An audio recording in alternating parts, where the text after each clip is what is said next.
Hey guys, Cece back with another video, and today's video is going to be a video featuring him. Can you not do that? You do it every time.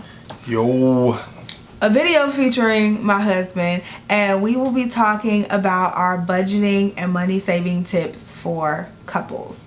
We came up with some tips to share with you guys because I know I get a lot of questions. I get emails and all that stuff asking how we budget our money. I have no idea why people want to know this, but I get this question all the time, how we budget our money as a couple. So we just have a couple tips and tricks and things that we use, and we'll share some of our stories and some of the struggles that we went through when we first started, I guess, sharing money when we got to that stage in our relationship, just to give you guys a little insight into what we did. If you have any other couples videos or any relationship questions or anything like that, leave it down below, or you can also email me and we can do that video as well. I want to do a lot more videos with my husband and relationship videos in 2017 because I seem to get a lot of interest in that. So definitely, if you're interested, leave us a comment down below. So in order to not make this video too long, we are going to jump right into it. Here we go.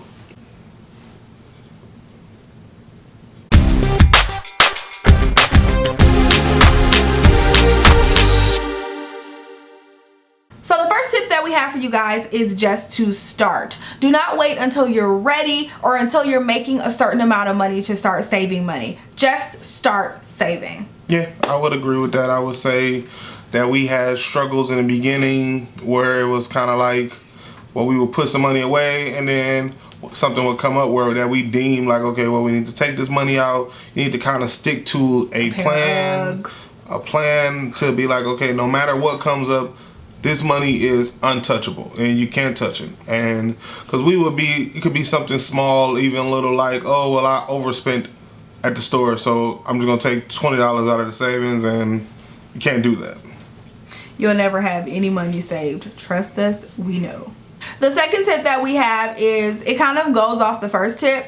Just commit to it. You have to actually commit to saving money. You have to say to yourself, when I put this money away, I'm not gonna touch it unless we're talking a dire emergency, my house burned down and I need some cash to help, I don't know, pay for the hotel I have to stay in, something of that nature, a dire emergency that you need to touch that money. You should not be touching that money. You have to make that commitment to yourself. Yeah, and your house burning down shouldn't be one, because if you're properly budgeting and doing your bills correctly, you should have renter's insurance or housing insurance, and they should be fronting that bill. It should be I'm not touching this money regardless. I'm putting this money away for a goal or for this or for that, whatever the reason you're saving for, just to be like, oh, this is just I'm not touching this because I want to go here, or I want to retire with this money. Just don't touch it until you get to that point, and then go some more, and then stop. Or never stop. Save, save, save. You never know what could happen. A good way to commit to yourself, I know, is also making goals. That's something that we found, that setting goals for ourselves actually really help. Set spending limits when you go to the store. If you have to take cash out of the bank instead of using your debit card, that debit card will get you in trouble. You'll swipe, and won't even realize you spent $200 in a single trip. But if you set a spending limit, maybe you say, I'm only gonna spend $100 at the grocery store. You take $100 out of the bank and all you have is that cash in your hand. I think that's a really good way to help keep you on track with your spending. I'd agree. Do I need to elaborate? No. I concur. You know, I'm a big proponent on not spending. I'm huge on, how the hell did you spend $100 at Walmart when you say you was just going there to buy some fruit? You can never just go to Walmart to get one thing. He knows that. Yeah, you can. I do all the time. So you can. But yeah, that's the point, is just to commit to saving money. The next tip is to write things down. Write down your budget, write down your money goals, and put those in a visible spot where you see them. Write down your expenses, write down the money that you spend so you can track your spending. Write things down.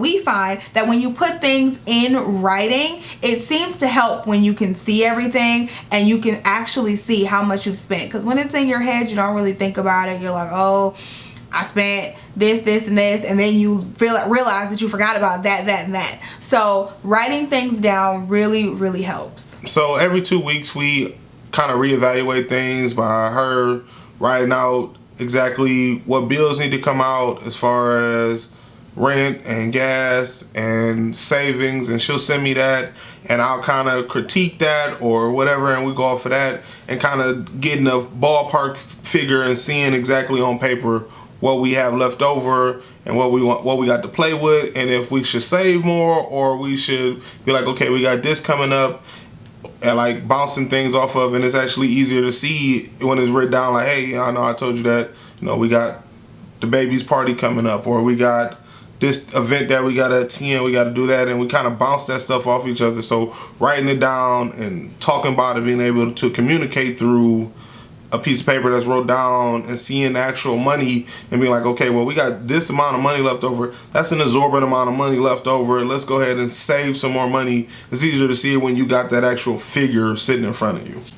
And going off of that, another thing is to plan 1 to 2 months ahead. I try to budget our money 1 to 2 months ahead, just try to estimate what we're gonna get. My paychecks are steady, his varies from week to week. So I try to estimate whatever his paycheck is gonna be, add it to mine, and then we go ahead and plan 1 to 2 months in advance. So we know, like he said, if the baby's birthday is coming up in 2 months, we know that that's coming up and that we need to start planning ahead for that, so we're not behind once that month gets there, because stuff comes up faster than you think, and you honestly have to be ready and have to be planning for it before it actually gets there in order to continue on your savings plan. I also write down the bills when everything is due. I have a nice little calendar. If you guys would like to see like my budget book and kind of how we do the budget, I can do a video on that if you like. Just let me know down below. Another good tip is using apps.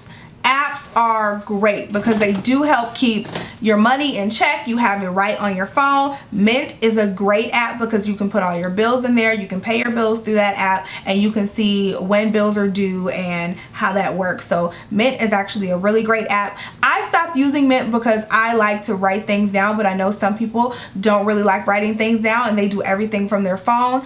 I would check out Mint. That is a wonderful app for money saving and money budgeting. So another major tip is cutting out small expenses, things that you may not deem big because it's like a $5 or $6 thing. You're like, oh, well, I just bought this Starbucks coffee, that was $4.25, but you had $4.25 times 5, that's like $22 in the grand scheme of things. You might not think that's a lot of money, but you add that times that by 4, that's $88 in a month. That's a lot of money. That's a bill right there. So cutting those small things out and being able to be like, you know what, this morning I'm gonna wake up a little earlier. Maybe I'll make me a cup of coffee to take with me. Absolutely. Lunch every day, honey, at work. I learned that very quick because I used to buy lunch every single day, and then it got to the point where I was buying lunch and breakfast every single day, and I was like, oh my God, I'm just spending a crazy amount of money. So now if I buy either one, because a lot of times I've been taking my lunch since I've been on my fitness journey, I've been taking my breakfast and my lunch, but if I buy something at work, it's one or the other. I'll either buy breakfast or lunch, and that is very, very sparingly, maybe once a week. And again, that's if I buy it once a week, I'm not buying it again, and that's not even every week. So I've definitely cut down on that expense. That is huge. Like he was saying, those Starbucks coffees you'll get every day, $4 a day, Starbucks is out of their minds. I rarely go to Starbucks. However, I know how expensive they are, so that can definitely cut down and save you some money. And every time you pass up one of those coffees, put that money in a savings jar. Put it somewhere, and you'll see that money grow and add up, and you'll really see that you don't need that, and you'll be saving extra money. So going back to the commitment thing, I actually was making it a priority to like go get a 20, and then every time I would break that 20, I started off at the beginning of the year. I would put dollar bills. Every single bill I had, I would throw it into a jar. And then it got to the point where I was telling her, like, well, I'm gonna start throwing 5s in here. To the point where we went to Vegas in September, and I just off that money and the change that we were saving, I took an extra we took an extra $200 some odd dollars to Vegas just strictly off of breaking bills and saving it. And it was money you don't even miss. You don't even miss. So I would definitely try starting a change jar, and then maybe try to drop dollars in there, because that is definitely money that you will not even miss, and it will add up over time. You will be so surprised. Under this category, another thing that I like to do when I go out to a restaurant, get a water.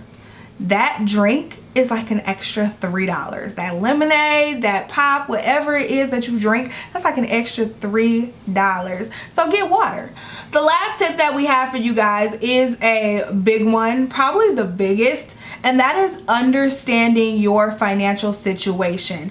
Understanding and responding correctly to your financial situation. One of the major reasons why we didn't save as early as we should have started saving, because we always kept feeling like, well, we're not in a position to save yet. We don't have enough money left over after bills to save. And it's kind of like you got to kind of be like, you know what? Regardless of how much money I got, it don't matter if you're making $9 an hour or you're making $30 an hour. You need to be like, you know what? I got $300 left over. I'm gonna pay myself at least $50, and I need to make this $250 work until I get to my next check. Regardless, it doesn't matter. You're never too early to start saving. You got to be like, okay, is my bills paid? Is my rent paid? Did I pay myself? Absolutely. And also knowing how much you can afford to do extra things. So like you said, you have to make that $250 work versus that $300, knowing that it may be a sacrifice. When you get to the end of that, if you get paid bi-weekly, if you get to the end of that 2-week period and you down to your last $10 and somebody asks you to go out, knowing that you're not just gonna pull that money out of your savings account, that you're gonna say, hey, I can't go. I simply can't go. Let your friends and family know your savings goals. Let them know that you're saving for a house or a car or whatever it may be that you're saving for. Let them know what you're doing so that they can support you on that journey, and that they won't call you to go out to eat twice a week, or they won't call you to go to the movies and spend $20 on a movie. Movies are expensive, y'all. So just let people know what you're doing and understand where you are. Make sure you're checking things like your credit report and your credit score, making sure you're doing things to get your debt down. That is very, very important as well, and it will definitely impact your financial future. Yeah, and if people asking you, regardless if they asking you or not, you just gotta be like, I can't do it. I ain't got it. Even if you got it, this is the thing. You need to set a I don't got it standard. You need to be like, you know what? Maybe this month right now, I got $100. If I'm down to $100, I ain't got it.